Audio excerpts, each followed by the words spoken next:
Fala, moçada! Olha, eu não sei mais nem como introduzir aqui a minha chegada porque, ó, tô ficando. Lembrando o sistema de voto, porque é o seguinte, Facebook e Instagram continua o mesmo sistema, você vota no comentário. No YouTube é que a gente resolveu mudar, porque é o seguinte, já não tem mais a opçãozinha do card, a parada de curtir o comentário deu uma confusão, porque o comentário ficou perdido em alguns lugares e muita gente não conseguiu votar, então a gente vai testar dessa vez o quê? Voto dentro da aba da comunidade, beleza? Então você vai votar dentro da comunidade do canal do Esporte Interativo, vai ter lá o nosso comentário específico para o melhor de 10 e você vota lá, beleza? Então vamos seguir. E aí, pessoal, tô de volta aqui no Melhor de 10. É hora da revanche com o Bruno Formiga. Presta atenção nos argumentos, você já sabe como funciona. Ouve tudinho, analisa e deixa o seu voto consciente. Vambora pro vídeo.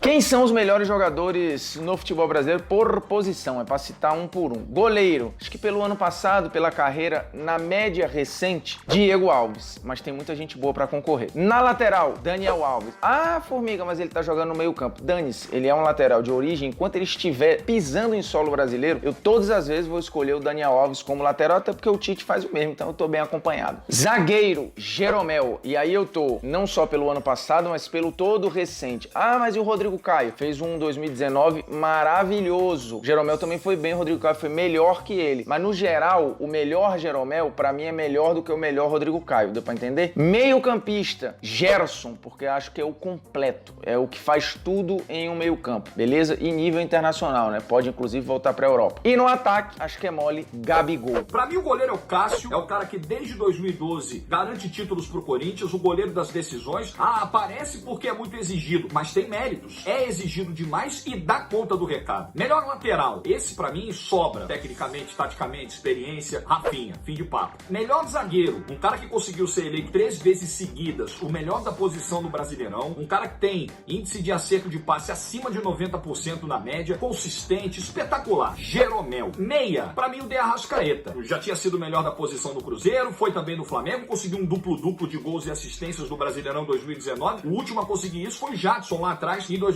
E pra fechar, pra não gastar tempo do vídeo, o melhor atacante é Gabigol, tem nem discussão. Sugestão do Gabriel Lima. Qual o maior cavalo paraguaio da história do futebol? Aí eu fui lá perturbar a produção e falei, isso é em uma competição só, né? Aí a produção falou, Cavalo paraguaio a gente já teve um monte no futebol brasileiro. Primeiro que muita gente lembra é o Criciúma lá de 2004. Liderou da 7ª à 10ª rodada. Caiu. Ano seguinte teve a Ponte. A Ponte liderou até mais rodadas. A Ponte Preta liderou 8, não foi campeã. Aí tem um mais recente que é o Santa Cruz, 2016. Deu 2 goleadas, liderou e tal, queda livre e rebaixado. Mas não se esperava desses times título brasileiro. Do Palmeiras 2009, sim. Esse time liderou 19 rodadas. Esse time abriu 5 pontos pro vice-líder. Mas aí teve o Diego Souza sumindo no campeonato, caindo de produção, a briga do Maurício com o Obina, o Muricy perdido, sem achar soluções, com um mau humor danado. O que aconteceu? Como é que terminou? O Palmeiras nem Libertadores pegou. Perdeu pro Botafogo na última rodada, terminou em 5º, fiasco total. Então minha resposta vai La Coruña na temporada 93-94. Lembrando, ali o La Coruña ainda era um time pequeno que nunca tinha ganho um campeonato espanhol e naquela edição assumiu a liderança na 2ª rodada. Aí depois ficou ali segundo, terceiro, sempre muito bem e assumiu de vez a liderança na 13ª rodada e foi até a última rodada como líder. O La Coruña liderou o campeonato praticamente inteiro. Chegou na última rodada, tropeçou no jogo final com direito a pênalti perdido e aí ao mesmo tempo o Barcelona ganhou o jogo dele, empatou em pontos e ganhou nos critérios de desempate, levando o campeonato. O La Coruña só sairia dessa decepção muito tempo depois, na temporada 99-2000, quando foi campeão, até então o título mais importante da vida do La Coruña, que poderia ter sido 93-94, mas como um cavalo paraguaio, liderou a corrida inteira, no final arriou o pneu. Escalhe uma seleção escolhendo um time por setor. Gol, defesa, meio campo e ataque. Vamos lá. Oblak, do Atlético de Madrid, é o meu goleiro. Minha linha de defesa é toda Liverpool. Arnold, Joe Gomes, Van Dijk e Robertson. Tá bem, né? Olha o meu meio campo. City, Gundogan, De Bruyne e Davi Silva. Quer mais? E o ataque, aí por conta do menino Léo, eu vou trazer o do Barcelona, por mais que não esteja voando como poderia. Mas Messi, Suárez e Griezmann. Bota esse time aí na mão do Guardiola que ele dá um jeito. No gol é o Alisson. É o melhor goleiro do mundo. Na votação mais recente é o goleiro do Liverpool. A defesa, a menos vazada das principais ligas, Espanha, Itália e Inglaterra. A menos vazada até a data da gravação do vídeo, início de junho de 2020, 2020 é a do Real Madrid, média de 0,70 por jogo. Então vai entrar aqui, no meu critério objetivo. Carvajal, Varane, Sérgio Ramos e Marcelo. Aí eu vou separar, no meio campo eu vou colocar uma dupla de volantes, a dupla do Chelsea, Kanté e Jorginho. Os números do Kanté ano após ano são incríveis, tanto é que recentemente saiu uma informação que o Chelsea estaria disposto a negociar qualquer um titular na próxima janela, menos os seus dois volantes, dada a importância para o time. E aí na frente, no ataque, eu vou colocar o trio de aproximação do Bayern de Munique, Coman, Miller e Gnabry, com o Lewandowski, que é o centroavante. A gente tá falando de um time que tem 90 gols em 30 jogos na temporada 19 e 20. Sugestão do Abimael Firmino. Recentemente, qual foi o jogador mais injustiçado em convocações na seleção brasileira? Pra mim, o Dudu é o mais injustiçado. Eu acho engraçado o Tite não enxergar uma brecha pra convocar o Dudu, mas enxergar pra convocar outros jogadores. O terceiro goleiro, não sei da onde, que talvez nunca mais apareça na seleção. Vamos dar uma chance. Mas não se abre um espaço, não se dá uma chance para um dos melhores jogadores do futebol brasileiro dos últimos anos, com regularidade, com sequência. O cara que faz o Palmeiras andar. Sem ele é outro time. E joga pelas pontas, joga pelo centro. Ah, mas ali a concorrência é difícil. Eu sei que é difícil. Acho que o Dudu dificilmente vai ter um espaço ali como um titular absoluto para todo um ciclo visando Copa. Mas já teve convocação com o Neymar machucado, convocação recente com o Vinícius Júnior machucado, e o Tite ignora a existência de um cara como o Dudu desequilibrando já há muito tempo no futebol brasileiro. Eu não consigo entender. Mas entender o Tite hoje em dia é tão difícil que talvez ele nem mesmo consiga. Eu pensei, na boa, em botar o Danilo, ex-Corinthians de São Paulo, porque esse aqui sequer foi convocado, ele nunca nem jogou um amistoso pela seleção. Só que eu acho que injustiça mesmo foi o Alex não ter ido nem pra Copa de 2002, nem pra Copa de 2006. O cara tava voando nos 2 anos e foi ignorado. Nenhuma brechinha. Ele poderia ter ido no elenco. Ele sequer estava lá. E tinha gente pior do que o Alex, tanto em 2002 quanto em 2006. Em 2006 ele tava numa fase exuberante, ficou fora. 2002, voando, Filipão, técnico campeão da Libertadores com o Alex. Não vai. Cara, é inexplicável. O que é mais vergonhoso? Ficar na fila 10 anos, cair, não pagar ninguém e ser chacota por isso, ou perder um monte de clássico, não ganhar nenhum clássico 5 anos? Cara, essa é boa. Mas vamos lá. Não vencer clássico por 5 anos, você pode, enquanto tá aqui apanhando nos clássicos, sendo campeão de um monte de coisa. Ser rebaixado não tem jeito. É zoeira. E sem desculpa. Caiu. Então, eu acho que ser rebaixado é o mais vergonhoso para um clube. Até porque ser rebaixado pode ter tudo isso reunido, né? Eu posso ser rebaixado depois de ficar 10 anos na fila, de ficar com salário atrasado e conta atrasada, e normalmente essa é a senha, e também sem ganhar clássico por 5 anos. Então o rebaixamento é a merda somada a todas as outras merdas, né? Assim, você pode ficar na fila e ter boas campanhas, eliminar o rival num mata-mata importante, algum jogador que chega e cria uma idolatria com a torcida, e aí você vai vivendo esses 10 anos de seca. Você pode não pagar ninguém e ser campeão, se endividar e depois a conta vem lá na frente, mas vai ter alegria momentânea. Não ganhar clássico é muito duro. A segunda-feira é o pior dia pra quem não ganha clássico, né? A gozação, a zoeira e tal, mas assim, ainda pior do que isso pra mim é o rebaixamento. É o maior fracasso esportivo que um clube grande pode sofrer. É a decretação máxima da derrota do campo, da derrota administrativa, e rebaixamento não é bom pra ninguém. Rebaixamento é péssimo. Você perde status, perde dinheiro, perde respeito, deixa de jogar jogos grandes. Então pra mim é o rebaixamento. Sugestão do Fernando Neto. Qual jogador teve a melhor atuação em sua primeira partida na carreira? E tem que ser o primeiro profissionalmente mesmo. Eu gosto muito da história da estreia do Van Basten pelo Ajax. O Van Basten, desde pequeno, o pai dele tinha sido jogador também, e ele se espelhava em grandes ídolos, né, que tinha no futebol. O Cruyff era um deles, e o Van Basten costumava desenhar num papel as jogadas, imaginando, né, o que ele poderia fazer em campo. E aí ele vai pro Ajax, não fica nem um ano no time de juniores e já vai pro profissional. E aí em 82, ele entra num jogo no lugar do Cruyff. O Cruyff estava encerrando a carreira, o Van Basten entra e faz um gol logo na estreia. E aí dali em diante, até o fim daquele campeonato holandês, ele ainda fez mais 9, né? Tinha acabado de subir, não era titular, entrava no decorrer dos jogos e já estava numa ascensão impressionante. Então essa estreia do Van Basten em 82, pra mim, a história toda é muito marcante. O Alan Shearer teve uma estreia espetacular na Premier League no Campeonato Inglês em 88, pelo Southampton. Ele meteu um hat-trick no Arsenal, só que esse foi o primeiro jogo dele como titular. Ele tinha estreado uma semana antes como profissional contra o Chelsea, entrando no segundo tempo. Cara, sem sacanagem, das que eu vi, vocês podem até rir, mas é verdade, eu desafio até pensar numa melhor. Alexandre Pato pelo Internacional. Uma criança praticamente, estreando no profissional, pisando no campo profissional a primeira vez fora de casa, contra o Palmeiras pelo Campeonato Brasileiro. O cara me faz um gol com 1 minuto e 50, ele já mete 1-0. O jogo termina 4-1 pro Inter, o melhor em campo é ele faz um gol e dá 2 assistências. Fora as jogadas, toda serelepe, né? Cheio de driblinho, cheio disso, cheio daquilo. Meu irmão, eu não lembro de estreia profissional melhor do que essa. Pra você ver a decepção que foi o Pato anos depois, né? Quem foi o melhor pegador de pênaltis da história? Rapaz, tem uma porrada de gente, viu? Tem uns dados bons, ó. O Faf, goleiro belga, ele pegou quase 65% dos pênaltis quando jogou no Bayern. É um número gigante, né? Você tem aqui no Brasil grandes pegadores de pênalti, né? O Gatito tem 38% de defesas no Botafogo, o Diego Alves é um grande defensor de pênaltis. Mas, cara, ninguém pegou mais pênalti em números brutos que Lev e Yashin. Aí você fala, ih, lá vem o Formiga com o jogador antigo. Mas, meu irmão, é o recorde de pênaltis defendidos é do Yashin, tá? Tem matéria do site da FIFA. 150 pênaltis pelo Dinamo e pela, então, seleção da União Soviética. Vai fazer o quê, né? E com um agravante, viu? O Yashin não era tão alto, não era tão rápido, não era tão veloz quanto esses goleiros de hoje. É verdade que os cobradores antigamente, eles eram piores, mas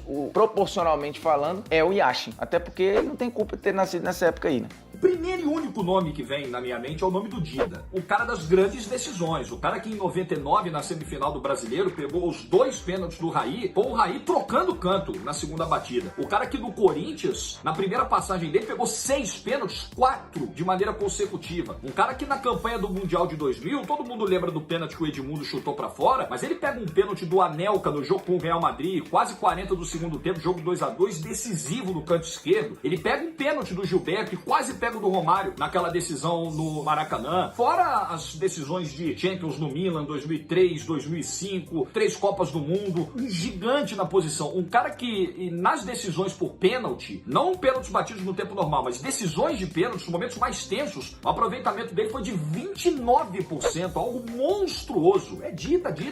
Cite 3 melhores jogadores que mudaram de posição durante a carreira e continuaram sendo craques. Cafu era ponta direita, e aí com o Parreira virou lateral direito, entrou pra história, 3 Copas do Mundo, levantando a taça. Até na Roma, com 3 zagueiros, ele era um ala e tal, mas a gente tem muito ali o Cafu como lateral mesmo, né, como camisa 2. Fred Rincon, o Rincon do Corinthians, volante, primeiro, segundo homem de meio campo, o Rincon era meia no Santa Fé, camisa 10, chegou no Palmeiras assim também, campeão brasileiro, campeão paulista, e aí no Corinthians jogando mais recuado, capitão, melhor fase da carreira, bicampeão brasileiro, campeão do mundo. E o Sérgio Ramos é outro exemplo. O Sérgio Ramos, ali no momento da passagem do Luxemburgo, é quando ele sai da função de lateral para a função de zagueiro. Não foi uma passagem tão marcante do Luxemburgo assim no Real Madrid, mas foi o momento em que o Sérgio Ramos chegou na posição para não sair mais. Meu irmão, tem muita gente, viu? Mas bora lá. Maldini, esse pra mim é o melhor de todos. O cara começou como lateral e depois virou zagueiro. Absurdo nas 2 posições. Outro que fez um movimento parecido, lateral para zagueiro, Sérgio Ramos. Inclusive foi campeão pela Espanha, jogando nas 2 posições. Jogou no Sevilha de lateral, depois zagueiro. Nossa, um fenômeno. Um dos melhores que eu já vi. Inclusive, talvez a minha zaga de todos os tempos seja exatamente Maldini e Sérgio Ramos. E o outro, cara, eu fiquei muito na dúvida, porque um cara que eu queria muito colocar aqui era o Rincon. O Rincon começou jogando quase de atacante e terminou a carreira como volante, assim, do mais alto nível. Só que acho que ele como volante foi um nível maior do que como atacante. Como volante foi um dos melhores que eu vi. Como atacante, meio atacante, não. Então eu vou botar aqui Philipp Lahm. Esse aqui mudou de posição mais de uma vez, ó, porque jogou na seleção de lateral esquerdo, quase a vida inteira de lateral direito, e depois mudou para volante com o Guardiola e foi um fenômeno, fazendo tudo o que tinha que fazer, ao ponto do Guardiola elogiá-lo de uma maneira absurda. Então, os meus 3 são Maldini, Sérgio Ramos e Philipp Lahm.